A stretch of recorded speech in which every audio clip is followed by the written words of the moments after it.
Bueno, buenas tardes. Gracias por estar con nosotros y un agradecimiento especial a los 3 ponentes de hoy, que desde el principio han demostrado una generosidad inmensa por venir a acompañarnos esta tarde.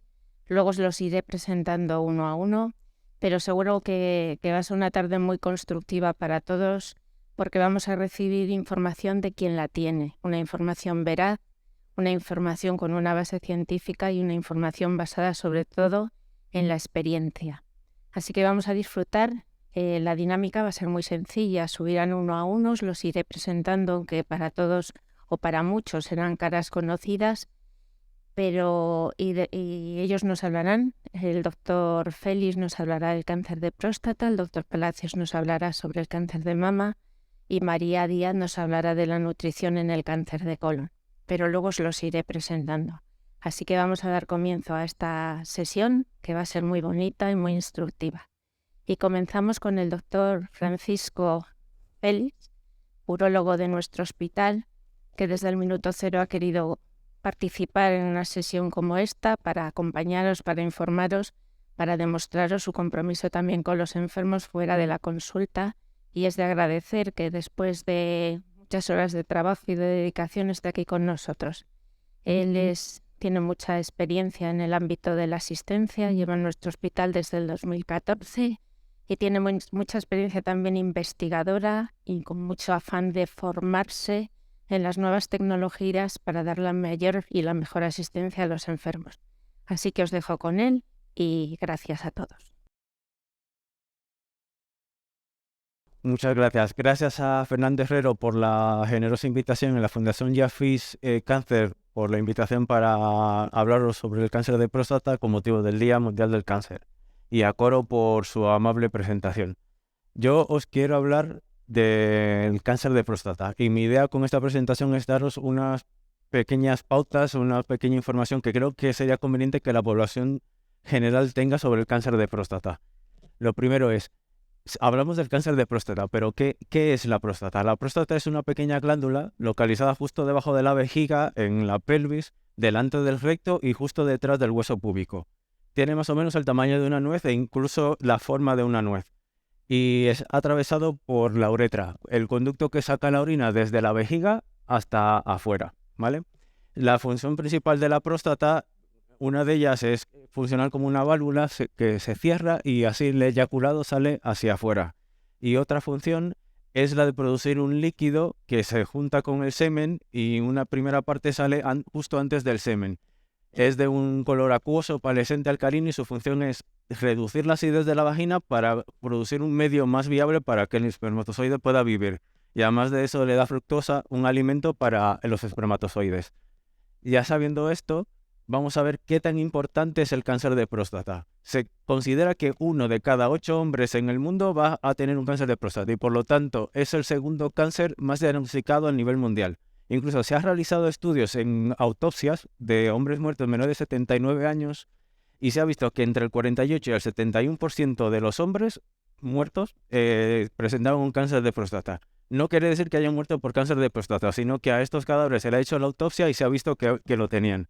Su incidencia varía en la población dependiendo de cada país. Si hay países con una mayor incidencia, tanto porque la población tiene más riesgo de tenerlo, como son Australia y Norteamérica, y en el norte y oeste de Europa hay más incidencia, pero porque se han establecido programas de screening con PSA que, por lo tanto, se detectan más cánceres en el tiempo. Fue la primera causa cáncer diagnosticado en España en el 2021 y es el segundo cáncer más diagnosticado en población general en España en el 2021.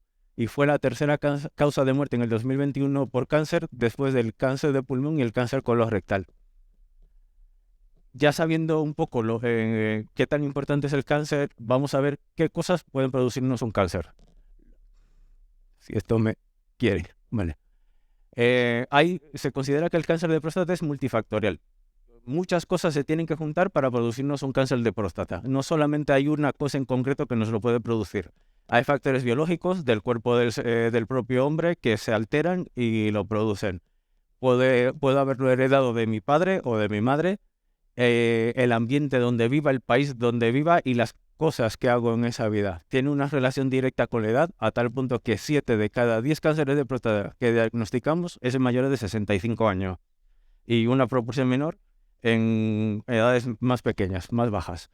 Tiene una relación directa con la raza, es más frecuente en raza negra y en descendientes de raza negra. En países caribeños y en latinoamericanos, cuya ascendencia es africana, hay mayores riesgos que en otras poblaciones.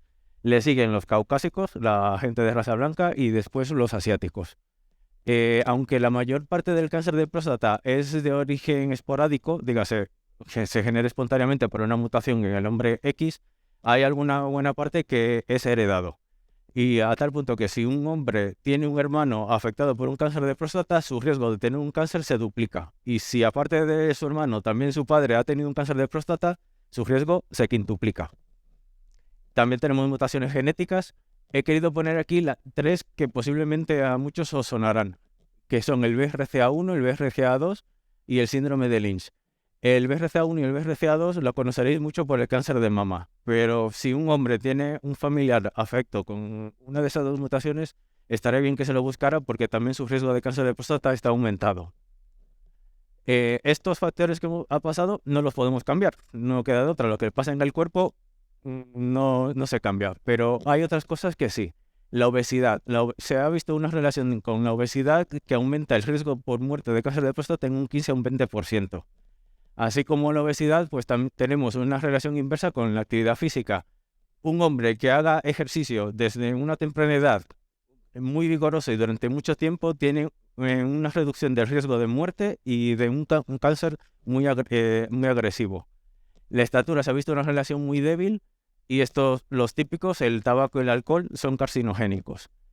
Siempre preguntáis en la consulta si hay algún alimento que pueda comer o no pueda comer o tomar que pueda reducir el riesgo de cáncer. Se han estudiado muchos, pero realmente no hay ninguna fuerza estadística en ninguno como para poder deciros que comáis calabaza, por ejemplo. Pastillas que conocéis, la atorvastatina, la simvastatina, protectores para el colesterol. Pues también se han estudiado para el cáncer de próstata. Estos sí que tienen una relación fuerte y se han visto que reduce el cáncer la posibilidad de tener un cáncer de próstata y aparte de eso de tener un cáncer de próstata muy agresivo. Y ya que sé un poco qué me puede producir el cáncer, cómo me diagnostican un cáncer. Pues lo primero todo empieza con una analítica de sangre, el PSA, del que hablaremos más adelante. Además, un tacto rectal. El tacto rectal es la palpación de la próstata a través del ano, se palpa la parte posterior de la próstata. El tacto rectal por sí solo, que es muy clásico y que muchos hombres lo habéis escuchado, cada vez por sí solo no puede tomarse como diagnóstico de cáncer de próstata. Tiene que mezclarse con otras cosas, porque solamente detecta cáncer de la parte posterior de la próstata. La parte de delante no se puede palpar y además el cáncer tiene que tener un tamaño suficiente como para que sobresalga y se pueda palpar con la parte posterior. Más y cada vez más, y desde hace unos años se ha unido la resonancia. Este tipo de resonancia multiparamétrica mide una serie de factores de flujo de agua, flujo de contrastes, y solamente se ve básicamente la próstata y un poco en la pelvis alrededor suyo. Y con ello lo que vemos es zonas sospechosas de cáncer que después nos van a dirigir a la biopsia. La biopsia no hay forma de eliminarla de momento. Es el diagnóstico patognomónico y el gol estándar del cáncer de próstata. Hay que tomar una muestra de ese cáncer, de esa próstata, y mandarlo a anatomía patológica para ver si de verdad o no hay un cáncer en esa próstata. Se han generado nuevos biomarcadores tratando de eliminar la biopsia de próstata, pero al final lo único que nos dicen es si una persona tiene más o menos riesgo de cáncer de próstata, pero hasta el momento nadie ha desbancado la biopsia. Y ya que sé que tengo un cáncer de próstata, pues tengo que saber si tengo o no tengo metástasis. La camografía ósea, que me dice si tengo o no tengo metástasis en los huesos. El TAC, el típico escáner, que es para saber si lo tengo en cualquier otro órgano del abdomen. Y otras pruebas metabólicas como el PET-Tacolín y el PET-PSMA, que se usan más en cánceres agresivos para ver si hay algún tipo de metástasis más pequeña, porque son los que tienen más riesgo de tenerlo. ¿A quiénes se les recomienda hacer el diagnóstico? Pues a hombres que tengan alto riesgo, básicamente. Los mayores de 50 años, a mayores de 45 años, si tienen ese hermano o ese padre que igual ha tenido cáncer de próstata, y a estos pues se le hace un PSA cada 2 años si tienen un PSA mayor de 1 a los 40 o mayor de 2 a los 60. En las guías clínicas de urología de todos los países no se recomienda hacer un PSA a hombres cuya esperanza de vida teórica sea menor de 15 años. El cáncer de próstata es un cáncer muy lento, metabólicamente muy lento, evoluciona muy, muy lento. Y aparte de eso, ya hemos visto antes que casi todos los hombres terminarán su vida con un cáncer de próstata. Entonces, todo hombre que tenga 80 años no se recomienda realizar un cáncer de próstata porque tiene más probabilidad de morir de cualquier otra cosa que de cáncer de próstata. ¿Qué es el PSA? Tanto que hemos hablado del PSA. Pues bueno, el PSA es una proteína, una enzima que es producida por la próstata, tanto por tejido benigno como maligno. Toda la próstata produce PSA y todos los hombres tenemos próstata y PSA. Cualquier cosa que afecte a la próstata, una infección, una inflamación, un golpe, una cirugía, todo puede hacer que se eleve el PSA. Y hay incluso medicaciones que utilizamos los urólogos que pueden reducir el PSA. Se ha tomado como valor estándar el 4 nanogramos por mililitro. Debería estar por debajo, pero no es como el colesterol. Todo el colesterol sabemos que si está por encima de 200 está mal. Realmente no es tan específico y los urólogos de todo el mundo tenemos que hacer todas estas fórmulas, mediciones de variantes, de subvariantes del PSA, tratando de ver qué hombre tiene riesgo. No es tan fácil como ver que si estoy por encima de 4 tengo cáncer de próstata. E incluso de los de encima de 4 de PSA, solo el 20 a 30% de los pacientes llegarían a tener un cáncer de próstata. Bueno, y para daros un poco de datos de cáncer de próstata, es un cáncer, se considera multifocal. Dígase, dentro de la próstata no es que tengas un nodulito. Generalmente puedes tener muchos nodulitos dentro de la próstata. Es raro el que tiene solamente un nodulillo dentro de la próstata. La biopsia que he sacado de la próstata, pues se lo mando al patólogo y el patólogo, tenemos una escala que se llama Gleason y que es una escala de las células, que va del 1 al 5. Él realmente me da una suma de de esos 5, de las dos más frecuentes. Por ejemplo, me dice que el primero más frecuente, el que más frecuente es el 4, el segundo más frecuente es el 3. Pues me da una sumatoria. Y con esta sumatoria, pues los urólogos determinamos el grupo de riesgo que también va del 1 al 5. Hay muchos tipos celulares, pero el que con mayor diferencia es el adenocarcinoma de próstata. Y el sitio más frecuente de metástasis del cáncer de próstata es el hueso. Tenemos dos tipos de tratamiento, ¿vale? Y depende un poco de si el cáncer de próstata está en la próstata solo o si está fuera de la próstata. Si está localizado solo en la próstata y al final haciendo la gamografía y el escáner no hemos tenido metástasis, pues entonces podemos actuar con una de estas cosas. Tenemos la cirugía, dígase quitar la próstata, la clásica abierta que cada vez está más en desuso, prácticamente en un sitio se hace, la laparoscópica y la laparoscópica asistida con robot. El robot no opera solo, opera con un cirujano que lo que hace es manejar unas muñecas, vamos a decir, dentro del paciente. Lo que hace es facilitar la laparoscopia. Menos invasivas, pues la radioterapia, que es radiación externa dirigida hacia la próstata, y por ejemplo la terapia focal, que son son terapias que se están intentando cada vez más y es el futuro del cáncer de próstata, tratando de tratar única y exclusivamente la zona afectada por el tumor. Tenemos braquiterapia, que esa es ampliamente conocida, terapia de alta frecuencia y la criocirugía. Y lo que tendría que estar aquí es la terapia si es diseminado. Si el cáncer de próstata es diseminado o, por ejemplo, el hombre no es candidato a ninguno de esos tratamientos porque tiene muchas complicaciones o tiene muchas enfermedades que no permiten hacerle la cirugía, pues usamos medicaciones. La medicación es básicamente cortarle el combustible a la próstata. El combustible de la próstata es la testosterona. Y si ponemos que la próstata es un coche, pues tenemos dos formas de cortarle la testosterona. O le bloqueo el motor al coche o directamente le corto el suministro de testosterona, que son las medicaciones que utilizamos. Y ahora, desde hace 2 años más o menos, se han generado nuevos medicamentos que son más fuertes cortando la testosterona. Y entonces, con esos medicamentos lo que hacemos es paralizar el coche, que es nuestra próstata, y así el coche no se mueve y no crece más. Y ya con esto, pues espero haberos ilustrado un poco y no haberos aburrido. Muchas gracias por escucharme.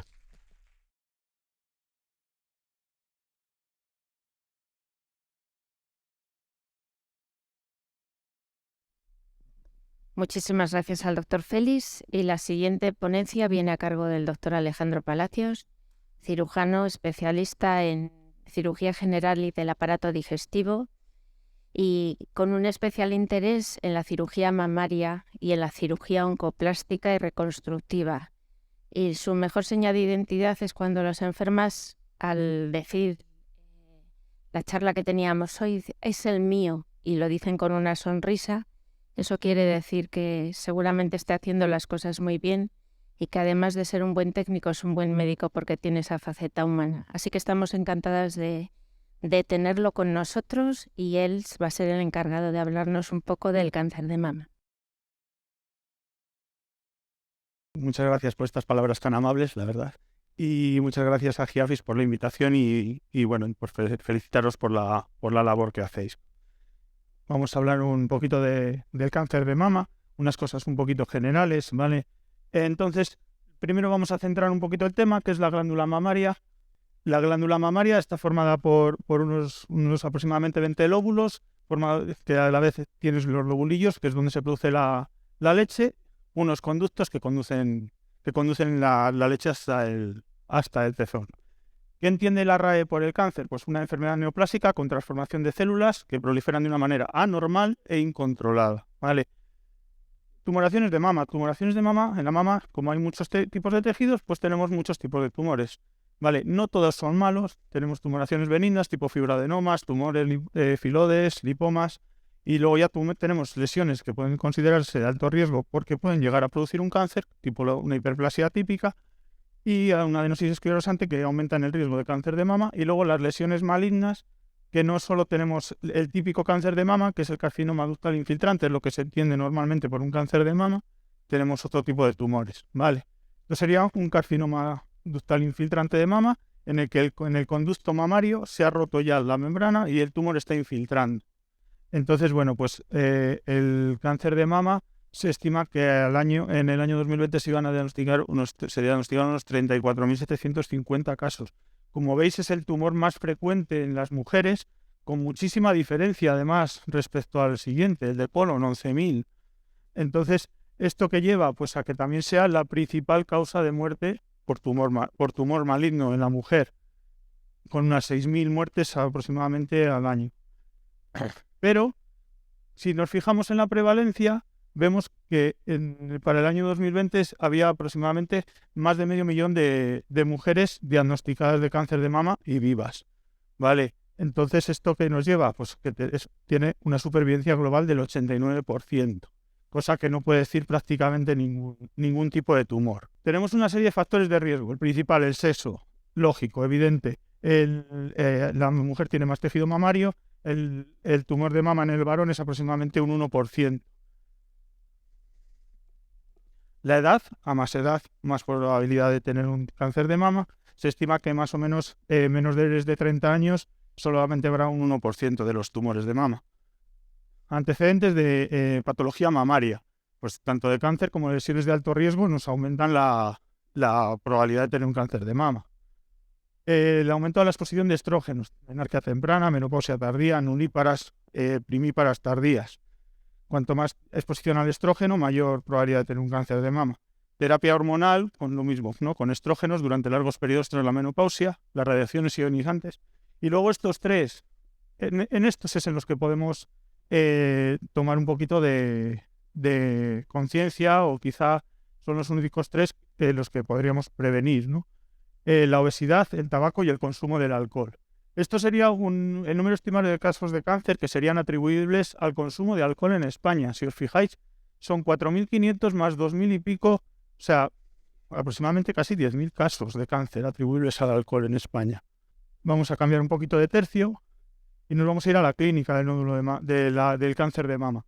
Lo más frecuente que nos viene a la consulta, el nódulo palpable, y del programa de screening, pacientes totalmente asintomáticas que vienen del programa de screening de la Junta de Castilla y León y que vemos en la consulta, y después de hacerle los estudios pertinentes tienen un cáncer de mama. Pero también tenemos que puede tener otro tipo de clínica, mucho menos frecuente. Es mucho más frecuente en cualquier en otro tipo de patologías mamarias. El dolor mamario, la secreción por el pezón, retracciones del pezón, exaltaciones cutáneas. En estos casos, por favor, consultar al médico. Un dolor mamario que no tiene relación con el ciclo menstrual y que además es distinto al dolor habitual, hay que consultar. Vale, para evitar esto gracias a Dios ya no se ve, o es muy raro verlo. Los tumores ya tan infiltrativos, exteriorizados, pues bueno, esto, por desgracia, algunos se ve todavía, ¿eh? Métodos diagnósticos, pues tenemos la mamografía, la ecografía y la resonancia mamaria. Los tres son complementarios, ninguno es mejor que el otro, se complementan entre ellos. ¿Vale? En todas las lesiones mamarias habrá que hacer una biopsia y para el estudio de extensión, una vez diagnosticado el tumor, pues tenemos estas tres pruebas, la gamma ósea, el PET y el escáner. Vamos a ver. Bueno, la mamografía, pues la mamografía, este es el mamógrafo del hospital y bueno, pues las imágenes que da y muy importante para los programas de screening, independientemente para el estudio de lesiones que vengan a la consulta, en los programas de screening surgen muchas lesiones que algunas, no todas, terminan siendo un cáncer de mama. Por eso es muy importante hacerse la mamografía. La ecografía, prueba complementaria, nos ayuda a veces en imágenes que se ven en la mamografía, pues a ver que pueda ser algo, que pueda no ser nada. Y bueno, pues da este tipo de imágenes difícilmente interpretables por alguien que no sea radiólogo. Y también está indicada pues, en pacientes jóvenes antes que la mamografía. La resonancia pues, nos da este tipo de imágenes y nos complementa los otros dos estudios. La biopsia, bueno, la biopsia la podemos hacer por palpación. Es poco frecuente que a día de hoy la hagamos por palpación y sí que es más frecuente que la hagan nuestros compañeros radiólogos bien por ecografía o bien por mamografía. Consiste básicamente en esto, se mete una aguja que lleva un troquel y que nos coge una muestra bastante grandecita para hacer el estudio. Y a día de hoy también tenemos esto, biopsia asistida por vacío. Esta es una máquina que había antes en muy pocos hospitales. Hoy, a día de hoy, el mamógrafo que tenemos en nuestro hospital nos permite hacer biopsias asistidas por vacío. ¿Vale? ¿Qué consiste? Pues que es básicamente comerse la lesión en trocitos para tener una biopsia bastante grande y eliminar la lesión, normalmente microcalcificaciones de mama. Como factores pronósticos del cáncer de mama, pues los típicos y conocidos, el tamaño tumoral, la afectación linfática y las metástasis a distancia, que nos da la clasificación TNM y el estadio tumoral. Esto nos va a dar una idea del pronóstico de ese tumor. Pero ¿qué pasa? Que en la mama pues es un tumor que se conocen muchas más cosas. Entonces es un tumor que ha habido muchos más avances, del cual conocemos muchas más cosas que nos van a indicar el pronóstico de ese tumor. Entonces tenemos todas estas. El tipo histológico, el grado histológico, cuanto más diferenciado esté, mejor pronóstico. Los receptores hormonales, si el tumor responde, es un tumor que responda a los estrógenos o no. Si responde a estrógenos tendrá mejor pronóstico. El prototipo gen ER2, que cuando era, antes se consideraba que cuando era positivo era indicador de mal pronóstico, a día de hoy tenemos tratamientos dirigidos contra el ER2, con lo cual ha mejorado mucho el pronóstico de estos tipos de tumores. Índices de proliferación, KI67, el MIB1, nos van a indicar a qué velocidad, entre comillas, crece ese tumor. Y luego datos de invasión vascular, la mutación del P53 y el subtipo intrínseco, que luego hablaremos un poquito más de ello, un poquito más adelante, ¿vale? ¿Qué tratamiento tenemos? Pues tenemos para la mama lo mismo, tenemos mucho arsenal terapéutico. Tenemos tratamientos neoadyuvantes que podemos dar antes de la cirugía en ciertos casos. Tenemos el tratamiento quirúrgico, la quimio, la radio, la hormona. ¿Qué pasa? Que esto no es igual para todas las pacientes. Es necesario individualizar mucho el tratamiento de una paciente con cáncer de mama. Entonces, vamos a dar 4 pinceladas de los tratamientos. Me voy a centrar un poco más en la cirugía, ya que es lo mío. Y bueno, pues tenemos tratamiento no ayudante antes de la cirugía. Para tumores localmente avanzados, tumores triple negativo, tumores inflamatorios, ganglios afectos al diagnóstico. En todos estos se puede plantear un tratamiento quimioterápico antes de la cirugía. Ya os digo, esto son pinceladas un poco genéricas, luego hay que individualizar en cada paciente. La cirugía. Pues bueno, vamos a hacer un pequeño repaso histórico para que veáis un poquito cómo ha evolucionado, sobre todo en los últimos años, cómo ha evolucionado todo el tratamiento del cáncer de mama desde el punto de vista quirúrgico, ¿no? Primeras descripciones, 2500 a.C., se quitaba la mama a fuego y hierro, así, a lo bestia. Después, Celsius, 30 años antes de Cristo, empiezan los conceptos de radicalidad, hay que quitar todo. Galeno, pues eso, es decir, ese señor, ampliaciones amplias. En el siglo XVI se empieza a hablar de la importancia de los ganglios axilares. Fijaros, estamos hablando hace 5 siglos. O sea, pero ya en 1894, Hastel, teoría mecanicista, hay que hacer incisiones y extirpaciones muy amplias. Había que quitar la mama, ambos pectorales, hacer una linfadenectomía axilar completa de los 3 niveles. O sea, una cirugía súper agresiva. Perdón. Luego, a finales del siglo XIX, se empieza a hablar de las radiaciones ionizantes, se empieza a tratar con radioterapia el cáncer de mama, y empezamos a hablar a mediados del siglo XX, empezamos a hablar de cirugías menos agresivas, ¿vale? Patey empieza a conservar el pectoral menor, fijaros, estamos hablando de hace 4 días. Madden empieza a conservar ambos pectorales, y todos con el mismo resultado oncológico. Muy fatal. Bueno, esto sería un poquito para que os hagáis idea de la radicalidad, ¿no?, de la cirugía. Quitar la mama, este es el pectoral mayor, este es el pectoral menor, ganglios axilares de los 3 niveles, o sea, una cirugía súper agresiva. En los años 60 empezaba a hablarse de la cirugía conservadora, con los mismos resultados oncológicos. Entonces, muy importante, este otro gran paso, ¿no?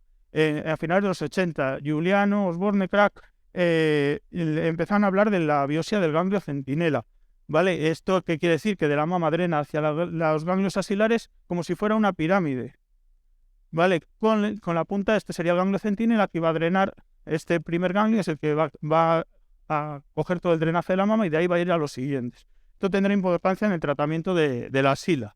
Ahora lo veremos. Entonces, ¿qué quiere decir esto? No podemos ir al quirófano así. Al quirófano hay que ir con todo muy pensado, muy programado. Vale, entonces podemos hacer mastectomía, cirugía conservadora. Cuando la cirugía conservadora no va a conseguir un buen resultado estético, pues hay que ir a una mastectomía. Cuando no podemos dar radioterapia, cuando el seguimiento sea difícil, tumores multicéntricos, y muy importante, deseo de la paciente. Si la paciente quiere quitarse la mama, yo no soy quien para negarle quitarle la mama. Todo tiene sus pros y sus contras, ¿vale? Y después de la cirugía, ¿qué podemos hacer? ¿Reconstrucciones inmediatas o reconstrucciones diferidas? Esto a día de hoy sigue siendo un punto de controversia importante entre los cirujanos. Hay las dos corrientes, ninguna ha demostrado que sea mejor que la otra, con lo cual pues se pueden hacer las dos cosas. La reconstrucción diferida, primero se quita la mama y ya se reconstruirá. Ventajas: que no interfiere con los restos de tratamientos, que tiene buenos resultados estéticos y que no está condicionada por la radioterapia, sobre todo. La reconstrucción inmediata, pues sobre todo ventajas psicológicas para la paciente, no se ve sin nada, no se ve mastectomizada, que tiene buenos resultados oncológicos y que, bueno, está sobre un tejido que todavía no ha sido manipulado. Y aparte que es más económico porque solo haces un ingreso. La reconstrucción, podemos reconstruir de distintas maneras, con prótesis, con expansores prótesis, con tejidos autólogos, con técnicas mixtas. Y bueno, y luego las técnicas de reconstrucción del complejo areola-pezol, una vez que ya la mama se ha estabilizado y la reconstrucción se ha estabilizado. Vale, prótesis, bueno, esto es una prótesis, esta es una prótesis que está recubierta, se pone recubierta por una malla para ponerla prepectoral. Vale, esto sería una vez finalizada la cirugía. Expansores, pues básicamente consiste en meter una, entre comillas, bolsa de plástico vacía que se va rellenando con suero, que después será cambiada por la prótesis definitiva. Esto es otro tipo de expansor prótesis, pero bueno. Reconstrucciones con tejido autólogo, estos son sobre todo los compañeros de cirugía plástica, los que se encargan de hacerla. Una reconstrucción con dorsal ancho, usa un colgajo pediculado del músculo dorsal ancho para hacer la reconstrucción mamaria. El colgajo TRAN prácticamente no se usa, que coge grasa del abdomen, pediculada por el músculo recto del abdomen, y va a hacer la reconstrucción. Y lo que más tienden a hacer ahora los cirujanos plásticos es el DIEP, que es un colgajo libre de perforantes de la epigástrica inferior profunda. Coge grasa del abdomen con vasos epigástricos que anastomosa mamaria interna para hacer una reconstrucción. Una cirugía bastante compleja porque requiere una anastomosis microvascular. En cuanto a las técnicas de reconstrucción del complejo areola-pezón, pues siempre ha habido técnicas quirúrgicas y últimamente lo que más en boga está es el tatuaje. ¿Vale? Estos son resultados de tatuajes de pezón. En nuestro hospital tenemos la suerte de contar con una enfermera que se encarga de hacernos estas cosas y que la verdad es que es una suerte, pues, contar con ella. Y bueno, pues esto es lo que tenemos. En cuanto a la cirugía conservadora, lo más importante, mismo resultado oncológico. Vamos a conservar la mama con el mismo resultado oncológico en cuanto a supervivencia libre de enfermedad. Se ha podido aumentar el número de casos en los que se benefician de la cirugía conservadora por el diagnóstico precoz, sobre todo en los programas de screening. Vale, entonces, entre una lesión de mama puede ser palpable o no palpable. Si es palpable, nos vamos al quirófano. Si no es palpable, tenemos un problema. Entonces, necesitamos ayuda. Aquí vienen nuestros compañeros radiólogos a ayudarnos. En nuestro hospital, arpón.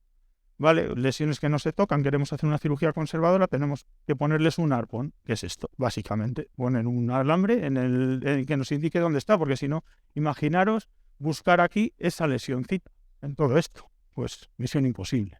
En cirugía conservadora, ¿qué podemos hacer? Tumorectomías, que es básicamente quitar el tumor, limitada un poco por la relación entre la mama y el tumor y el resultado estético que va a conseguir, y técnicas oncoplásticas, ¿vale? Son un punto intermedio entre la cirugía plástica y la tumorectomía. En cuanto a la cirugía conservadora para tumorectomía, siempre vamos a intentar usar cicatrices de baja visibilidad, ¿vale? Periareolares, línea axilar, submamaria, surco submamario. Bueno, pues cirugías que se vean poco, ¿vale? Intentar hacer la incisión lo menos visible posible para intentar conseguir un mejor resultado estético.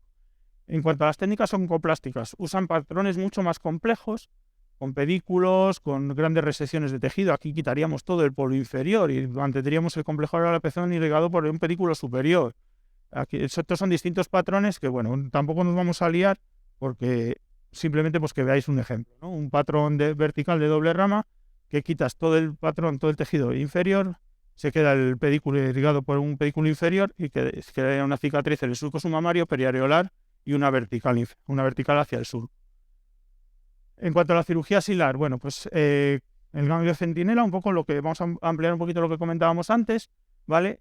Siempre tiene indicación siempre que la axila sea clínica y ecográficamente negativa y cuando en casos en los que haya que hacer mastectomía por un carcinoma intraductal o alto riesgo de invasión, ¿vale? El ganglio centinela, lo que comentábamos, se inyecta una sustancia, un isótopo radioactivo, normalmente periareolar, que va a difundir hacia la axila, hacia ese primer ganglio. Ese primer ganglio es el que nosotros vamos a detectar en quirófano.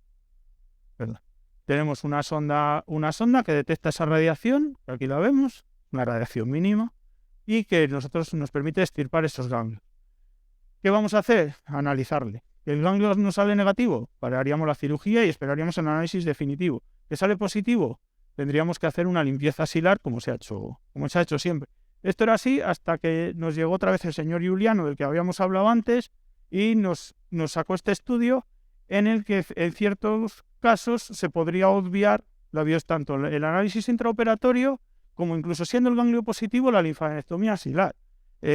Son casos muy concretos, pero bueno, ahí está. Entonces, en cuanto a luego los tratamientos después de la cirugía, tenemos tratamientos adyuvantes para el control local, la radioterapia, para el control sistémico, quimio, hormona, terapias dirigidas. La radioterapia, siempre que se hace una cirugía conservadora, este es uno de los principales contras, entre comillas, de la cirugía conservadora, que es que nos obliga a dar radioterapia.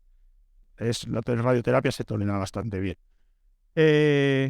Entonces, esto sería un generador de radioterapia, un acelerador, y luego, en los últimos años se está hablando mucho de esto, de la radioterapia intraoperatoria, incluso con equipos portátiles. Hay en comunidades autónomas, por desgracia, no en la nuestra, en la que disponen de equipos portátiles de radioterapia que se trasladan a los hospitales, sobre todo hospitales pequeños que no disponen de servicios de radioterapia, y dan un bus de radioterapia intraoperatoria en el lecho mamario para disminuir la recaída local.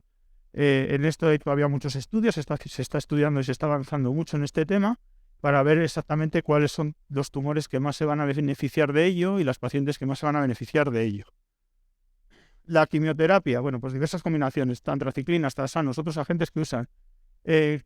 Y aquí es donde vamos a hablar de casos en los que no es necesaria la quimioterapia, perdón. Tumores seleccionados de buen pronóstico. Si cumplen todos estos, tumores pequeños, que sin ganglios, con receptores positivos, ER2 negativo, un índice de proliferación muy bajo, grado 1, no es necesario dar la quimioterapia. Son pocos, pero ahí están. Y luego, en cierto tipo de tumores en los que serían en un estadio intermedio, que todo esto no cumple todos estos criterios y que nos les marca el SACIL, tendríamos que hacer una plataforma genómica, en nuestro caso el PAN50, que nos va a dar los tumores que se van a beneficiar de no recibir quimioterapia.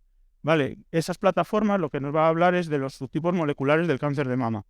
Posiblemente os suene, tampoco me voy a enrollar mucho en esto. Luminal A, luminal B, HER2 enriquecido, basal. Los basales serían los triple negativos, receptores de estrógeno y progesterona y HER2 negativos. Los luminal A, que son, gracias a Dios, la mayoría, tienen mejor pronóstico. Normalmente son tumores que tienen receptores de estrógeno y progesterona positivos, un bajo índice de proliferación.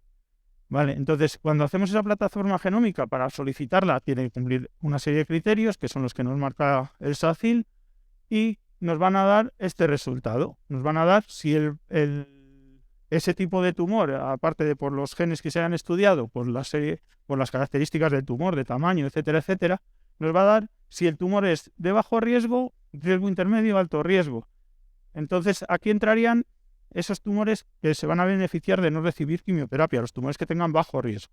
La hormona, bueno, pues cuando hay receptores estrogénicos positivos, y nos va a dar, pues, tenemos este tipo de tratamiento, ¿vale? Moduladores selectivos del receptor de estrógeno, inhibidores de la aromatasa. Tampoco nos vamos a enrollar mucho en esto. Terapias dirigidas, lo que os comentaba, el anti-HER2, lo que normalmente conocemos como la vacuna, esa que nos ponemos una vez al mes durante un año, es el trastuzumab. Lo que es una terapia dirigida a los tumores que son HER2 positivos. Y luego la inmunoterapia, bueno. En conclusión, una de las cosas más importantes aquí, como habéis visto, entramos en el juego mucha gente. Médicos nucleares, oncólogos, radioterapeutas, anatomopatólogos, cirujanos, radiólogos. Muy importante, tratamiento multidisciplinar del cáncer de mama, ¿vale? Tenemos que estar todos de acuerdo y ir todos en la misma dirección. ¿Y qué nos podemos llevar a casa así un poco que nos debe quedar muy claro? Que es una entidad muy frecuente, gracias a Dios, con una supervivencia global bastante alta. Es muy importante el screening y la consulta si aparecen síntomas. Y que el tratamiento debe ser multidisciplinar e individualizado a cada paciente. Y nada más. Pues muchas gracias. Espero no haberme pasado mucho. Y ahora tenemos con nosotros a María Díaz Cámara, la última incorporación a la Fundación Giafis Cáncer, una gran incorporación, tanto por su formación profesional. Ella es graduada en dietética y nutrición humana, es especialista en el tratamiento nutricional de la obesidad, en el tratamiento nutricional infantil, y es especialista y se está especializando ahora en la nutrición oncológica. Da gusto tenerla al lado, es una buena compañera, es una buena profesional, y nuestros enfermos están enamorados de ella, por lo que no la vamos a dejar escapar. Ella nos va a hablar de aspectos nutricionales en la prevención y en el tratamiento del cáncer de colon, y seguro que aprendemos mucho de ella también. Bueno, pues muy buenas tardes a todos. Encantadísima de poder estar esta tarde con vosotros y tratar de transmitiros mis humildes conocimientos sobre este tema. Además, bueno, encantadísima de poder compartir este momento con dos grandísimos profesionales como los ponentes que me han precedido, y también por permitirme darle voz a la importancia que tiene la nutrición y la alimentación en la salud, que muchas veces lo tenemos olvidado. Y nos vamos a centrar específicamente en la nutrición en el cáncer de colon. Para ponernos un poquito en situación, bueno, como ya han comentado anteriormente, la incidencia que tiene el cáncer colorectal, para que nos demos cuenta, en hombres tiene la posición número 2 después del cáncer de próstata. En mujeres también ocupa la posición número 2 detrás del cáncer de mama, y es un cáncer principalmente que aparece en edades más avanzadas. La edad media viene a ser entre 70 y 71 años, pero sí que es verdad que significativamente se está viendo un incremento de la incidencia en pacientes cada vez más jóvenes. Para poder explicar un poquito más la nutrición en el cáncer de colon, vamos a ir explicando un poquito las etapas que tiene la enfermedad y cómo la nutrición puede ser importante en cada una de estas etapas. La primera etapa es cuando estamos sanos, todavía no se ha desarrollado la enfermedad. Y aquí hay algo que es muy importante, que a veces nos olvidamos de ello, que es el poder que tiene la prevención. Cuando hablamos de la prevención, hablamos tanto de los factores de riesgo, esos factores que de alguna manera favorecen que se desarrolle la enfermedad, y los factores que nos protegen. ¿Qué podemos hacer que nos proteja y que haga que no se desarrolle la enfermedad? Cuando hablamos de estos factores de riesgo, es decir, las causas del cáncer, aunque anteriormente han explicado este tipo de causas, cuando hablamos de cánceres en general, podemos decir que aproximadamente el 5 o 10% son unas causas genéticas. Específicamente en el colon, aproximadamente se calcula que es un 2,5% los factores atribuibles a estas causas genéticas. Y el resto, es decir, en torno a un 97%, son causas ambientales, factores ambientales. Dentro de estos factores ambientales tenemos uno que es muy importante, que es el tabaco. El tabaco, obviamente, muchas veces lo relacionamos con el cáncer de pulmón, pero sí que es verdad que se ha visto que en multitud de cánceres y de tumores cobra una especial importancia, entre ellos en el cáncer de colon. Y después he querido remarcar 3 factores de riesgos muy importantes, que son la obesidad, el consumo de alcohol y una mala dieta. Si sumamos estos 3 factores de riesgo en porcentaje, podemos determinar que son responsables de entre el 40 y el 60% de los cánceres en general.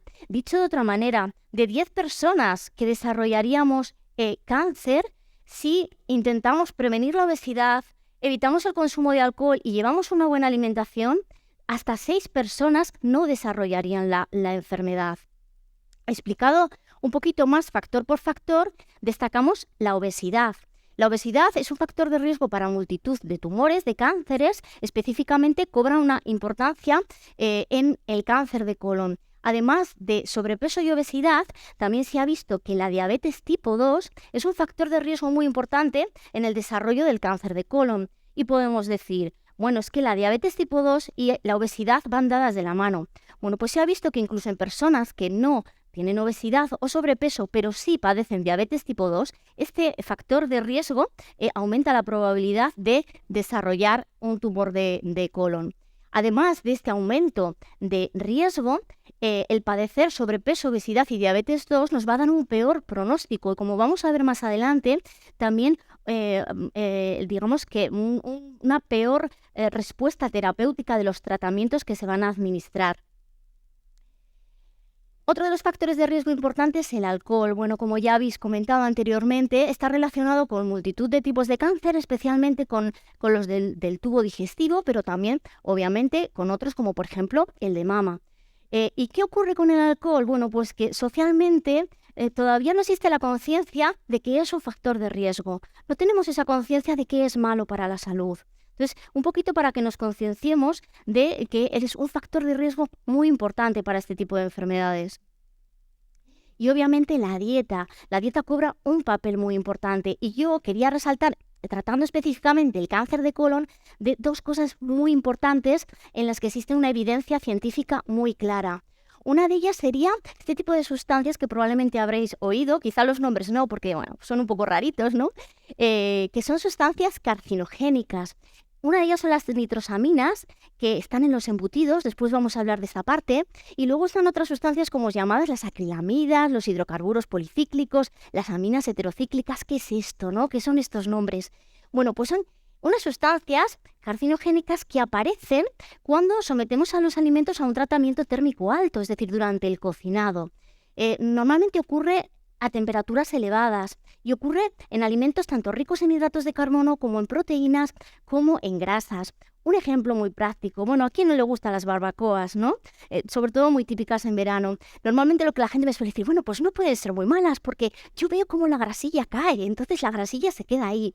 Bueno, pues curiosidad, esa grasilla que cae en contacto con esas altas temperaturas, incluso en contacto directo con el fuego, hace que se produzcan estas sustancias. Estas sustancias se adhieren al alimento y nosotros consumimos ese alimento. Obviamente, este riesgo va a venir determinado por la frecuencia con la que consumamos ese tipo de alimentos y la cantidad en la que lo consumamos, pero también tenemos que ser conscientes del riesgo que suponen. Y otra cosa muy importante relacionada a la alimentación, que es algo tajante que la Organización Mundial de la Salud ya dijo en 2015, y era en relación a las carnes procesadas y a las carnes rojas. Bueno, las carnes procesadas directamente las catalogó como sustancias cancerígenas para el ser humano. Estas carnes procesadas no tienen ningún tipo de cantidad de consumo seguro. A nada que consumamos una pequeña cantidad ya estamos teniendo un riesgo y obviamente a mayor cantidad el riesgo se va duplicando. ¿Qué son estas carnes procesadas, ¿no? ¿Qué incluimos en estas carnes procesadas? Pues diríamos que son todas estas carnes que se han sometido a un proceso de salazón, de curado, de fermentación, o bien para mejorar la conservación del alimento o para otorgar a ese alimento de unas características organolépticas especiales. Dicho de otra manera, las famosas salchichas de paquete, ¿no? Salchichas Frankfurt. Aquí tendríamos también carnes enlatadas, que quizá aquí no es muy común su consumo. Y también, dicho especialmente por la OMS, que no lo digo yo, que aquí es donde la gente normalmente se alarma y me dice, no puede ser, bueno, pues los fiambres y el jamón serrano, dicho por la Organización Mundial de la Salud. Saber, bueno, que esto tiene una relación con las nitrosaminas que comentaba anteriormente y saber que, bueno, pues que están catalogadas en el grupo 1, ¿vale? Que son cancerígenos. Y luego tenemos la carne roja. La carne roja, aquí incluiríamos la ternera, la vaca, el caballo, el cerdo, el cordero, el cabrito. Y está un grupo por debajo, en los que posiblemente provoquen cáncer, un riesgo relativo de provocar cáncer. Y aquí la Organización Mundial de la Salud nos dice que moderemos su consumo. No nos dice que están prohibidas, pero claro, ¿a qué le llamamos moderar el consumo? Pues aproximadamente que si tendríamos que consumir unos 500 gramos de carne a la semana, no sean más de 200 gramos los que representen la carne roja. ¿Y esto por qué? ¿No? Si hay un riesgo, ¿por qué no nos la prohíben? Bueno, pues porque nos dicen que la carne pues tiene unas cualidades nutricionales bueno, que son interesantes, son ricas en hierro, son ricas en proteínas de alto valor biológico y esto pues es muy interesante.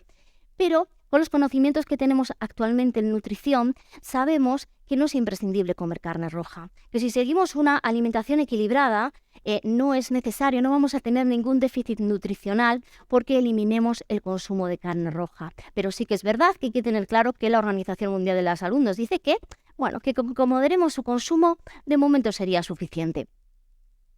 Y luego, lo que os decía, además de los factores de riesgo, vamos a ver qué factores nos protegen específicamente contra el cáncer de colon. Ejercicio físico, un protector para todo tipo de cánceres, pero sí que es verdad que con el cáncer de colon hay muchísima evidencia científica. Un consumo de verduras y frutas, una alimentación rica en fibra, el peso saludable. Luego sí que cada vez hay más estudios que nos dicen que un nivel adecuado de vitamina D puede ser un factor protector del cáncer de colon. Y, por supuesto, participar en todos estos test de detección precoz, porque si conseguimos diagnosticar el cáncer de colon en estadios tempranos, está claro que el nivel de supervivencia, la tasa de supervivencia va a ser muchísimo más alta. Hablando, bueno, hemos visto la prevención y ahora vamos al momento en el que se realiza el diagnóstico del cáncer de colon. ¿Qué tenemos que hacer a nivel nutricional cuando diagnostican un cáncer de colon? Pues lo primero que debería hacerse es una valoración del estado nutricional, es decir, cómo está esa persona a nivel nutricional. Muy importante porque vamos a ver que el cáncer de colon, luego vamos a ver que bueno, hay un riesgo de una desnutrición. Si partimos de un estado nutricional adecuado, aunque haya una pérdida, va a haber una pérdida de masa muscular, de peso y demás, obviamente vamos a seguir en un nivel, bueno, pues adecuado, pero si partimos de un estado nutricional, bueno, pues que ya está comprometido, imaginaros, podemos llegar a una desnutrición y nunca queremos llegar a eso. Para eso es muy importante que hagamos un consejo nutricional, si ya no es desde la prevención, al menos desde el primer momento del diagnóstico. Y cuando hablamos de desnutrición o de problemas con el estado nutricional, muchas veces pensamos en el déficit nutricional de algún nutriente, nos falta algo, pero también puede ser por una desnutrición o por una sobrenutrición. El sobrepeso, la obesidad, también es un problema del estado nutricional y todo esto va a acarrear un peor efecto terapéutico, ¿vale? Va a haber más complicaciones durante todo ese tratamiento. ¿Por qué ocurre esta desnutrición? ¿Vale? ¿Cuáles son las causas de esta desnutrición? Bueno, pues principalmente se pueden dar por 3 tipos. La primera es una desnutrición relacionada con el propio tumor. Aquí, bueno, pues cada tipo de cáncer va a tener digamos que una clasificación de riesgo, pero obviamente todos aquellos que comprometan nuestra alimentación o nuestro consumo de alimentos van a tener un riesgo alto de desnutrición, ¿vale? Y el colon es uno de ellos. Además, uno de los síntomas principales del cáncer de colon es la diarrea y en muchos casos la diarrea severa. Por lo tanto, también se va a ver comprometido la hidratación de ese paciente. Además, tenemos las causas de desnutrición propias del paciente, como hemos comentado antes, los hábitos tóxicos, ya sean consumo de alcohol, de tabaco, una mala alimentación y el estado psicológico. Esto es algo que influye mucho, el estado psicológico de un paciente. Imaginaros cuando diagnostican un cáncer. Ese estado psicológico va a ir de la mano del estado nutricional, de ahí que también necesitemos un acompañamiento desde el primer momento. Y relacionados con el tratamiento, ¿vale? Imaginaros, lo primero, esto es muy personal, pero se suele hacer una cirugía, diferentes tipos de cirugía, yo ahí no soy especialista, pero sí que es verdad que para una cirugía del cáncer de colon vamos a tener unos días previos en los que no vamos a comer, vamos a tener que hacer una dieta pobre en residuos, prácticamente sin sólidos, y posteriormente también vamos a estar unos días en los que no nos vamos a alimentar, podemos estar prácticamente 10 días sin ingerir alimento, con lo cual lo que os comentaba, es decir, ya de por sí va a haber una pérdida de masa muscular, una pérdida de grasa, una pérdida de peso, y de ahí que sea importante el nivel del que partimos. Y también tenemos, pues obviamente, los tratamientos de quimioterapia. Yo sí os he puesto los síntomas más habituales de las quimioterapias que se suelen dar específicamente en el cáncer de colon. Y los pacientes que se someten a estos tratamientos suelen, sobre todo, referir pues, una pérdida de apetito, una saciedad precoz, una mucositis, son estas llagas características que aparecen en la boca que imaginaros, no apetece nada comer, una diarrea, fatiga. Entonces, todos estos síntomas comprometen el estado nutricional. Si hay días durante esos tratamientos que no nos apetece comer nada, obviamente que nos resulta incómodo y desagradable, obviamente imaginaros, ¿no? Nuestro estado nutricional está muy comprometido. Y también, pues bueno, la radioterapia también va a comprometer nuestro estado nutricional. Y luego, bueno, durante el tratamiento, lo que os decía, muy importante que hagamos un seguimiento nutricional, que veamos ese paciente, pues bueno, cómo lo va llevando, qué síntomas tiene, intentar mejorar los síntomas de ese tratamiento, intentar evitar que ese estado nutricional empeore. ¿Qué pasa con la desnutrición? Bueno, pues que lo que nos va a pasar es que van a aumentar la morbilidad y la mortalidad, van a disminuir la respuesta a los tratamientos, el impacto en la calidad de vida va a ser brutal. Imaginaros los síntomas que incómodos son, imaginaros que de alguna manera podemos hacer algo para aliviar esos síntomas, ¿no? La calidad de vida va a aumentar considerablemente y esto lo podemos hacer a través de la alimentación. Y aumento de los costes, esto nadie lo cuenta, pero un paciente desnutrido es un coste para la sanidad brutal. Dicho de otra manera, para que me entendáis más fácilmente, ¿vale? Un paciente desnutrido, un paciente, pues bueno, ¿no? Que ha tenido mucha pérdida de masa muscular, la toxicidad de la quimioterapia es mayor. El sistema inmune, la respuesta del sistema inmune va a ser mucho más baja, va a tener un sistema inmune mucho más débil y el riesgo de infecciones va a aumentar. Y a veces estas infecciones van a hacer que incluso se tengan que interrumpir esos tratamientos. Entonces, muy importante pues mantener este estado nutricional durante todo este proceso con un consejo nutricional personalizado. Y luego, bueno, un pequeño inciso de algo que es muy importante, que se está viendo que cada vez cobra más importancia y mucho más en el cáncer de colon, que es el cuidar esa microbiota intestinal. Bueno, la microbiota sabéis que son esos microorganismos que tenemos, que conviven con nosotros en nuestro cuerpo, en diferentes partes del cuerpo, pero bueno, más importante en este caso sobre todo es la que tenemos en nuestro intestino, en nuestro colon. Imaginaros, pues bueno, cómo sufre esa microbiota intestinal, ¿no? En este tipo de cáncer. Bueno, pues se ha visto en diferentes estudios que la suplementación con probióticos es beneficiosa en cualquiera de las etapas. Antes de la cirugía, lo que decíamos desde el propio diagnóstico, va a hacer que disminuya la diarrea, va a hacer que las complicaciones postquirúrgicas sean menores. Además, esa suplementación durante el tratamiento con quimioterapia y radioterapia va a disminuir. Fijaros, los estudios científicos dicen que hasta en un 90% se mejora la diarrea y la diarrea severa. Imaginaros esto en la calidad de vida del paciente. Y también refieren que disminuye el dolor abdominal. Y también importante, se puede seguir con esta suplementación después del tratamiento para intentar, digamos que recuperar al máximo posible esa microbiota y sobre todo conseguir pues que esos microorganismos sean de los buenos, de los beneficiosos para nuestro organismo. Además, acompañado de una dieta prebiótica, ¿no? Con la que ayudemos a esos probióticos a instaurarse en nuestro intestino. Y bueno, por último, además ya hemos ido viendo el tratamiento, pues ya hemos superado toda esta fase, bueno, estamos recuperados, estamos en esa etapa pues ya estamos bien, ya podemos comer de todo. ¿Qué ocurre? Bueno, pues que aquí volvemos a la fase inicial, ¿vale? Volvemos a esa fase en la que la prevención, en la que los hábitos saludables cobran una importancia tremenda, tenemos que evitar una recaída. ¿Qué ocurre en el cáncer de colon? Una curiosidad es que estas personas, cuando se recupera, tienden con facilidad de nuevo al sobrepeso y a la obesidad. ¿Y os acordáis lo que decíamos? Que era una causa de riesgo, un factor de riesgo muy importante, con lo cual, si intentamos también con ese consejo nutricional hacer un seguimiento posterior, que esto es importante, no si nos recuperamos, pero bueno, un seguimiento posterior en el que de alguna manera mantengamos esos hábitos saludables, no los vayamos perdiendo con el tiempo, evitaremos ese sobrepeso y estamos de alguna manera evitando pues ese factor importante que nos puede llegar a dar una recaída, que es lo que menos queremos. Y de alguna manera, pues recalcar un poco la importancia de la alimentación y la nutrición en cada una de las etapas y también la importancia que tiene esto para mejorar la calidad de vida, ¿vale? Que es algo muy importante y que tenemos que tener todos en cuenta. Nada, muchísimas gracias. Muchas gracias. A María ya nos ha fastidiado la tarde porque ya no podemos comer jamón serrano. Así que los has dejado. Ya lo siento en el alma porque me encanta el jamón serrano, ahora que no nos oye nadie.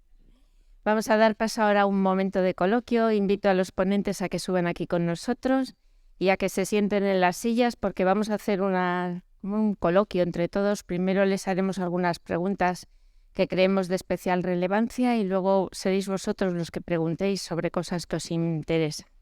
Así que nos sentamos allí.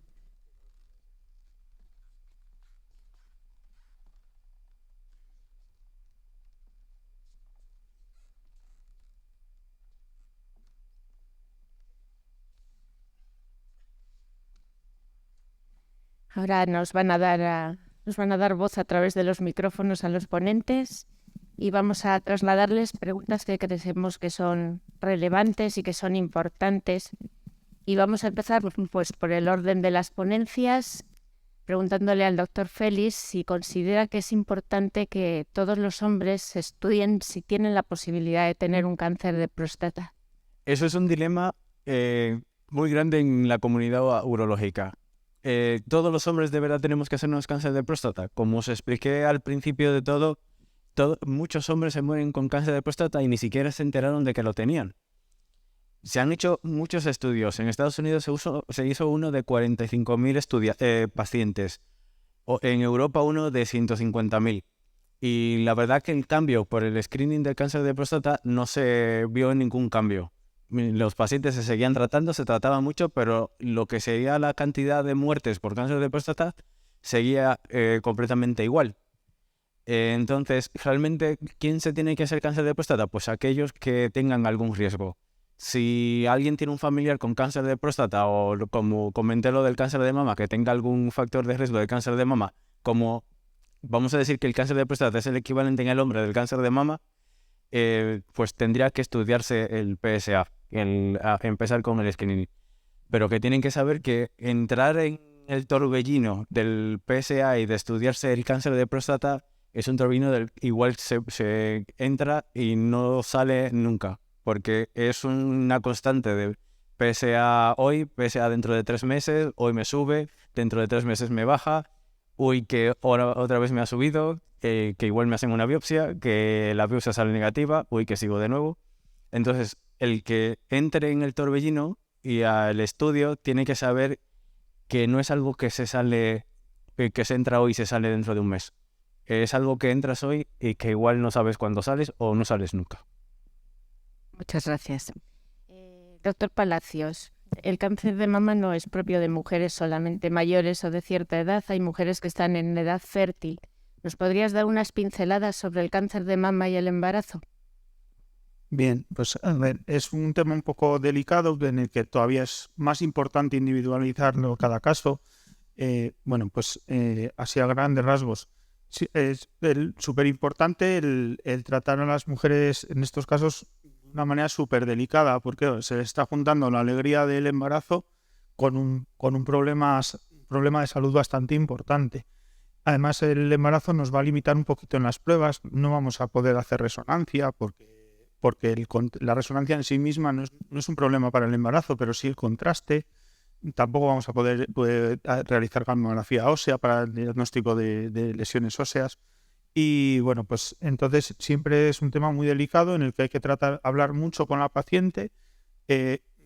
Siempre tienen la posibilidad de poder abortar incluso, y son decisiones totalmente individualizadas. La cirugía como tal, la cirugía conservadora, no está contraindicada, salvo en la primera mitad del embarazo, porque si hacemos cirugía conservadora vamos a tener que dar radioterapia, y la radioterapia sí que no se puede dar en una mujer embarazada en el segundo trimestre, o sea, durante el embarazo, perdón.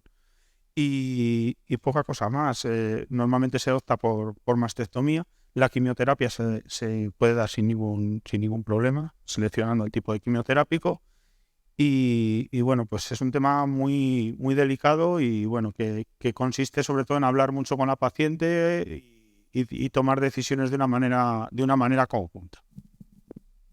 María, ¿tú crees que todos los enfermos oncológicos tienen acceso a un consejo nutricional? Pues la verdad es que no, ¿vale? Si hablamos a nivel preventivo, pues de momento el dietista nutricionista no está en atención primaria, lo cual sería un trabajo previo bastante importante. Y sí que es verdad que cuando ya llega el diagnóstico, pues parece que lo último en lo que pensamos, ¿no? es en lo que vamos a comer, ¿no? Obviamente tenemos la mente en otras cosas. Pero sí que es verdad que tiene mucha importancia, ¿vale? Que esté ahí, que esté con una valoración, como hemos dicho, del estado nutricional, porque esto hace que, pues bueno, ¿no? que podamos personalizar a cada persona y ver su tolerancia personal a los alimentos, ¿vale? Por ejemplo, daros cuenta, pues como hemos comentado un poco antes entre nosotros, ¿no? El que la gente no vaya o se dirija, bueno, pues a otro tipo de asesores en nutrición, a consejos que realmente no sean los más adecuados. Por ejemplo, para poneros un ejemplo práctico, tengo a un paciente con cáncer de colon que ha venido, bueno, pues ya durante el tratamiento y salió de la cirugía con la recomendación de evitar las legumbres, de los cereales integrales y los frutos secos. Una recomendación acertada después de la cirugía. ¿Qué pasa? Que posteriormente han pasado meses y ellos siguen con esa recomendación anclada, siguen sin consumir ese tipo de alimentos y obviamente con miedo a consumirlos. Si hubiera habido un dietista nutricionista acompañando durante el proceso, si hubiera ido introduciendo esos alimentos paulativamente, quizá primero de manera que sean más digeribles, no tenemos por qué empezar comiendo unos garbanzos, pero sí, por ejemplo, una harina de garbanzo que se digiere mucho mejor, un hummus, y empezar con pequeñas cantidades, ir quitándole el miedo. Y un paciente con cáncer de colon a los 3-4 meses puede estar comiendo de todo, y hay muchos que no lo están haciendo porque les falta ese acompañamiento profesional. Doctor Félix, ¿nos puedes explicar un poco la diferencia que hay entre tratar el cáncer de próstata con cirugía o con radioterapia? ¿Qué diferencia hay? Realmente no hay ninguna diferencia. Y realmente de todos los urólogos ofreceremos el tratamiento con cirugía o con radioterapia como iguales. Si vas a un urólogo que, como yo, y soy cirujano, y yo voy a tirar por la cirugía como ha dicho Alejandro en su presentación, pero realmente son iguales y estadísticamente son curativas para el cáncer de próstata. La única diferencia es que cada una tiene sus complicaciones. La cirugía tiene más riesgo de incontinencias y de disfunción eréctil, mientras que la radioterapia, pues por lo que implica, vamos a decir que quema la próstata, y dentro de que quema la próstata, pues es apuntar a una mosca con un cañón. Se le da de vez en cuando a inocentes, y esos inocentes también pueden dar problemas. Los inocentes que implican en la próstata serían la vejiga o el recto. Y eso produce una inflamación muy crónica que puede dar complicaciones a largo plazo. Pero realmente, en cuanto a tratamiento del cáncer, son iguales, Sí que es cierto que se tiende más a que la radioterapia se le ofrece a pacientes que no son candidatos a cirugía, porque para la cirugía tienes que cumplir una serie de criterios que igual no se cumplen, y sobre todo en poblaciones mayores, pero realmente para la curación son iguales. Doctor Palacios, ahora, para bien y para mal, estamos expuestos en las redes sociales, toda la información viaja a velocidad del rayo. ¿Nos puedes dar unas pinceladas sobre el consejo genético y el cáncer de mama hereditario? Por el daño que están haciendo ciertas famosas, exponiendo sus enfermedades o sus miedos en Internet. Bien, pues es un tema también que está muy de actualidad, sobre todo desde Angelina Jolie, todos lo recordamos. Los famosos BRCAs, o BRCAs, o como lo queramos decir. Entonces, lo que pasa es que a día de hoy las unidades de consejo genético funcionan francamente bien, pero por desgracia con un poquito de retraso en nuestra comunidad. Vale, entonces nos vemos un poquito limitados por ello. Sí que hay unos criterios muy estrictos, no se puede mandar a cualquier paciente a consejo genético, tiene que haber una historia familiar o ser casos muy seleccionados, es decir, pacientes jóvenes que han tenido un cáncer de mama, normalmente a menores de 35 años, cuando hay un cáncer de mama en un varón, cuando hay un cáncer de mama y de ovario simultáneo, porque es síndrome de mama y ovario. Entonces, esas pacientes son, o cuando hay una carga en familiares de primer y segundo grado, es decir, hay una serie de criterios de derivación a esas unidades. En ellas les van a hacer los análisis pertinentes y se les va a dar la información a ellas. Y ellas son las que se tienen que encargar de hablar con las familias, con los familiares, ¿vale? No se va a avisar a los familiares directamente. La información de consejo genético es súper confidencial por las implicaciones que tiene. Vale, entonces, ¿qué pasa? Pues que no todos los cánceres son BRCAs, solo entre un 5 y un 10%, pero sí que tiene una importancia una implicación importante. ¿Por qué? Porque un BRCA1 te puede hacer un cáncer de mama hasta en un 65% de los casos, ¿vale? Sobre un 10% que puede tener la población en general. Un BRCA1, un cáncer de ovario te lo puede hacer hasta en un 40% de los casos. Entonces, un BRCA2 tiene menos probabilidad de cáncer de ovario, pero bueno, ahí está. Entonces, tiene unas implicaciones súper importantes, hay que cumplir esos criterios y bueno, pues sí que es cierto que el efecto Jolie, sobre todo lo que más se ha notado, es en la cantidad de mastectomías profilácticas que se están haciendo. ¿Vale? Incluso haciendo una mastectomía profiláctica, es decir, cuando una paciente es diagnosticada un BRCA, se puede hacer o bien seguimiento, o bien un seguimiento muy estrecho con resonancia, con mamografía anual, con resonancia anual, con exploración entre 3 y 6 meses, o se puede optar por la mastectomía profiláctica. ¿Qué pasa? En la mastectomía profiláctica o mastectomía reductora de riesgo, mejor denominada, no reduce el riesgo a cero. El riesgo cero no va a existir nunca. Siempre va a haber una pequeña proporción de tejido mamario que va a quedar en la mama. Vale, pero sí que se ha notado que ha aumentado el número de mastectomías reductoras de riesgo, incluso pacientes que solicitan la mastectomía bilateral sin estar diagnosticadas de un BRCA1 ni 2. Vale, y bueno, luego hay otros genes que se relacionan que son mucho menos frecuentes, pero bueno. María, esta tarde nos has dado una serie de recomendaciones generales en la prevención, en el tratamiento nutricional del cáncer. ¿Tú crees que es importante individualizar? Pues sí, si ya en personas sanas tenemos que hacer una personalización de la alimentación, porque tendemos a recomendaciones generales, ¿no? Sobre todo a la que nos da la vecina del quinto, no sé por qué. ¿No? Es como que todo nos vale, se mueve la cosa mucho por modas. Pero claro, imaginaros cuando ya es un tema importante de salud, cuando estamos tratando una enfermedad. En este caso, un cáncer va a depender del tipo de cáncer, va a depender del estadio en el que nos encontremos, de la zona de extensión, de lo que decíamos, los síntomas propiamente, por ejemplo, del tratamiento. Para que veamos, por ejemplo, un ejemplo, imaginamos que debido a este tratamiento viene un enfermo que nos dice que tiene falta de apetito, ¿no? Que no tiene ganas de comer. ¿Qué hacemos frente a esto, no? Bueno, pues esto hay que trabajarlo de manera individualizada. ¿Cómo trabajamos esto? Pues lo que podemos hacer es, bueno, ver durante tu tratamiento qué días tienes menos hambre, qué días no te apetece comer. Cuando te apetece comer, esos días que igual podemos hacer un mayor hincapié, vamos a intentar meter alimentos, bueno, que a nosotros nos interese porque tienen mayor valor energético, mayor valor nutricional. Pero además de todo esto, yo te voy a poner fotos, te voy a decir, ¿qué te apetece comer? ¿no? Que te entre por los ojos. Imaginaros lo personal que es esto, ¿no? Porque a cada uno nos puede llegar a apetecer algo. Y vamos a darles ideas de recetas, cosas que les apetezcan, que sean, bueno, apetitosas, ¿no? Que queramos, ¿no? Aunque sean pequeñas cantidades, ¿no? Trabajar eso. Y luego, sobre todo, yo creo que es muy importante, independientemente de las recomendaciones teóricas, obviamente hay que hacerlas, tenemos que pensar que no somos máquinas ni robots, estamos frente a personas. Entonces, hay muchas veces que igual alguien puede decir, vaya recomendación que ha hecho esta dietista nutricionista, qué lógico es esto. ¿Por qué? Porque a veces priman mucho las necesidades que tenga esa persona o las necesidades emocionales. Igual en un momento dado esa persona que está pasando por un muy mal momento necesita comer algo que quizá no es lo más saludable.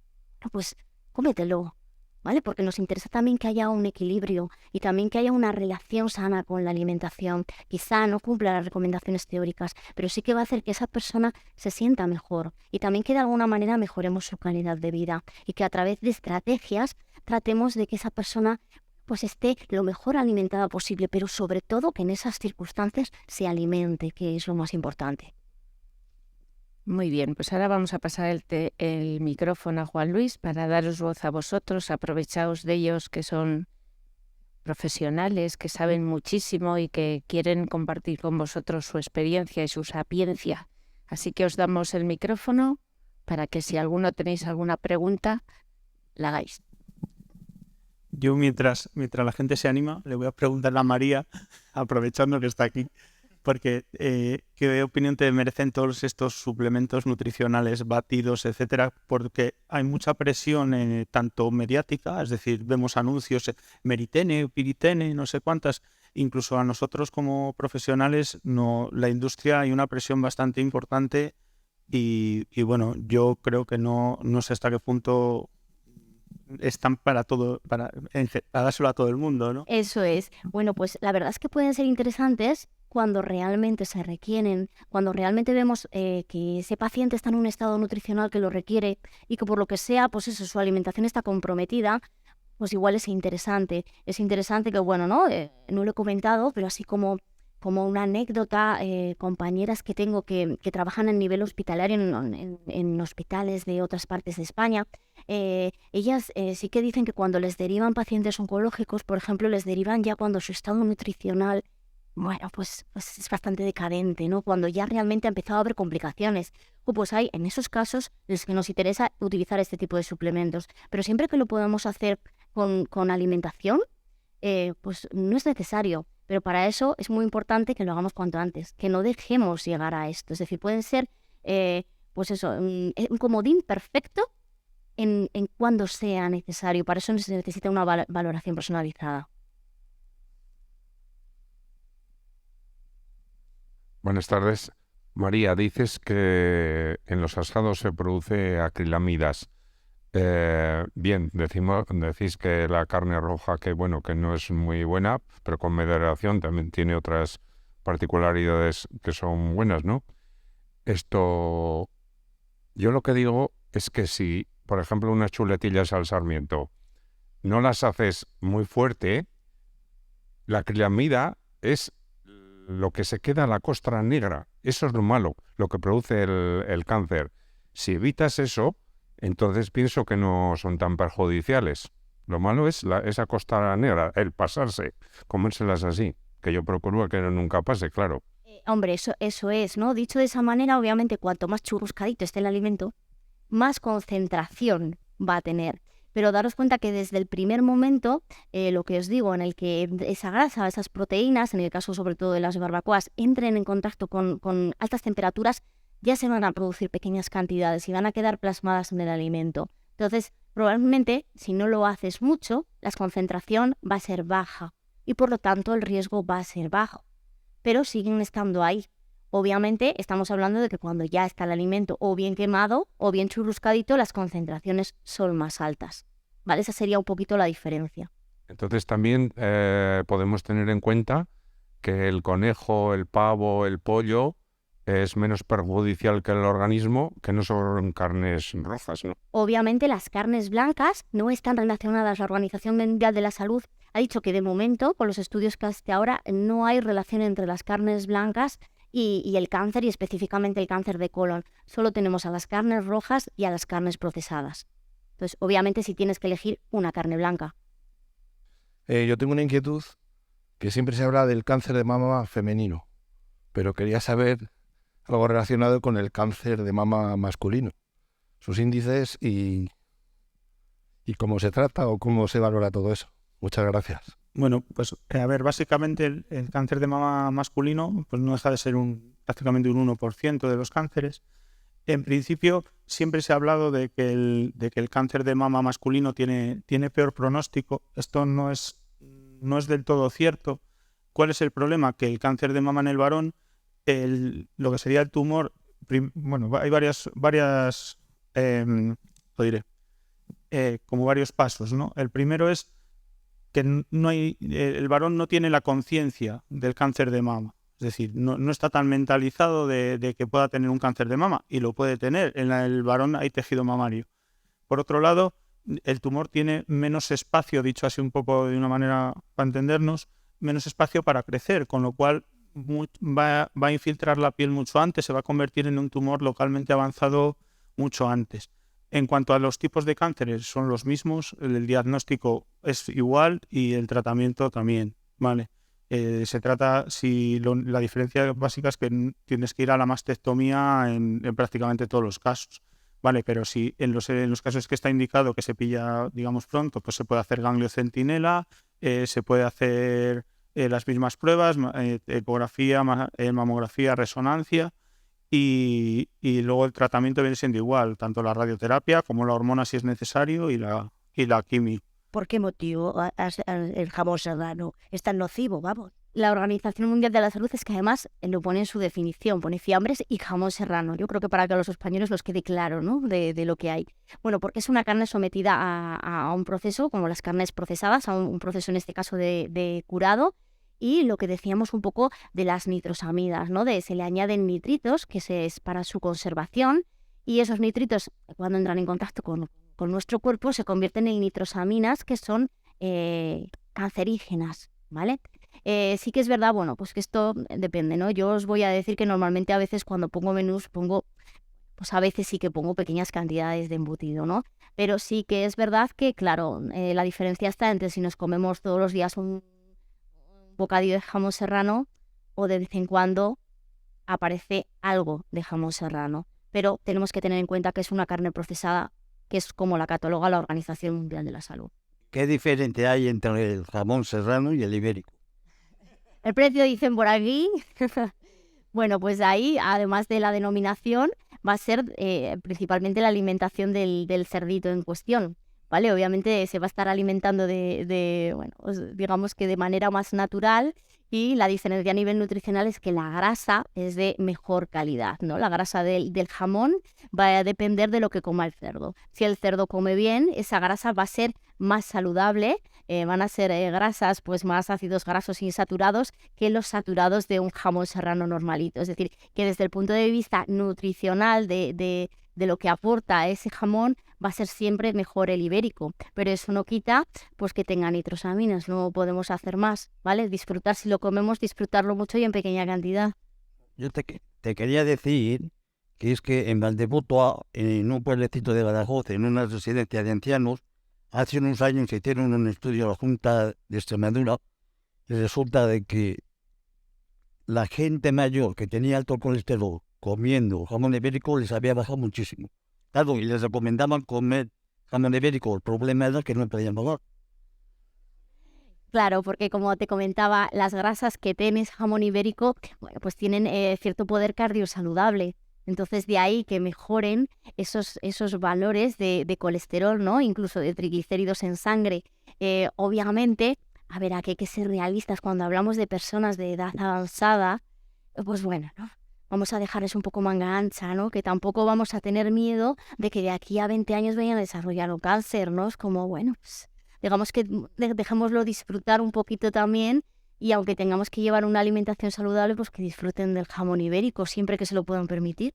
Otra preguntita para el doctor Félix.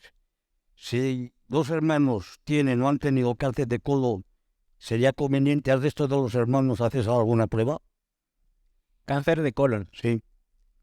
tendrías que ver primero el origen del cáncer de colon. Igual habría que hacerse un estudio genético, porque sí que hay algunos síndromes, por ejemplo, el síndrome de Lynch que he puesto, que se relaciona con el cáncer de colon.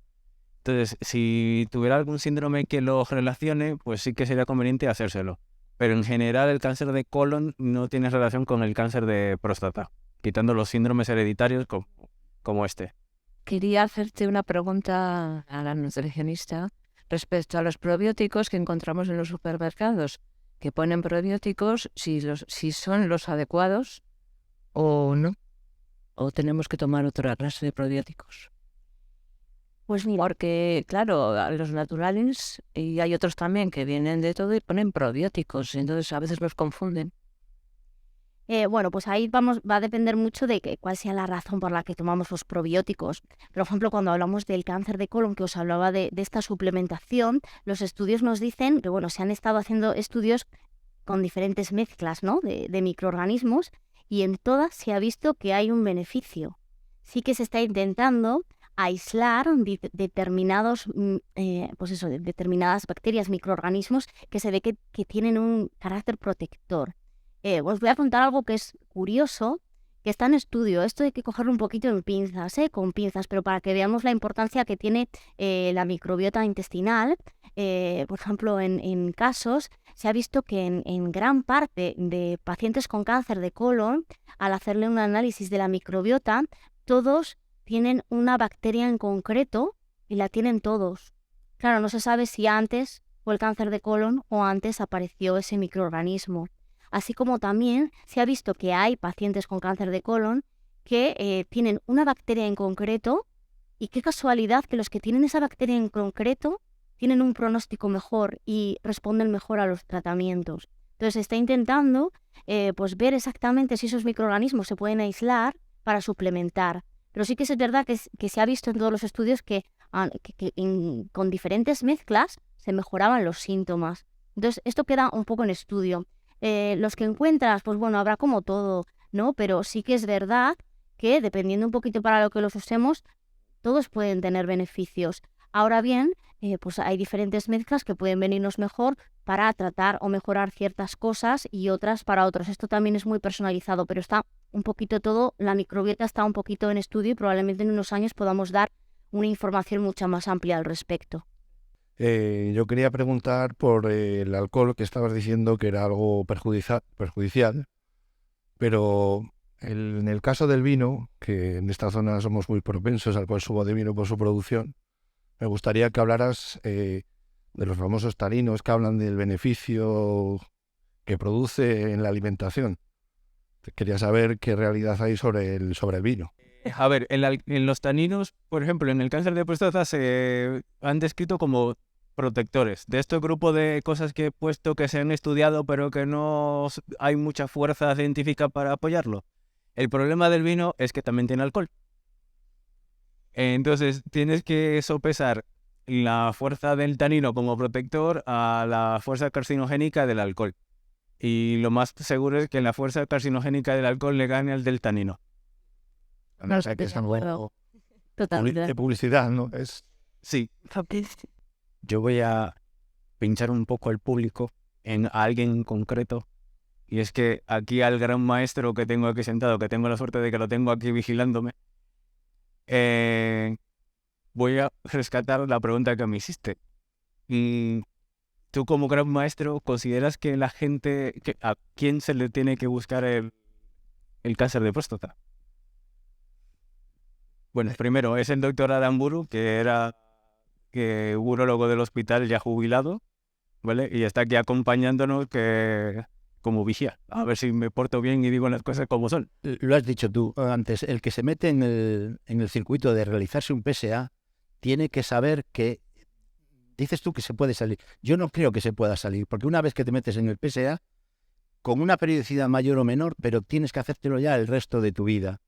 Entonces es un mundo que yo creo que hay que explicarle mucho al paciente, que se mete en un círculo un poco vicioso de lo que has dicho tú, de repetir el PSA, de hacerse una biopsia que puede resultar negativa, afortunadamente, pero que no va a excluir que dentro de X tiempo tenga que repetirse porque se vuelven a sumar circunstancias que puedan indicarla otra vez.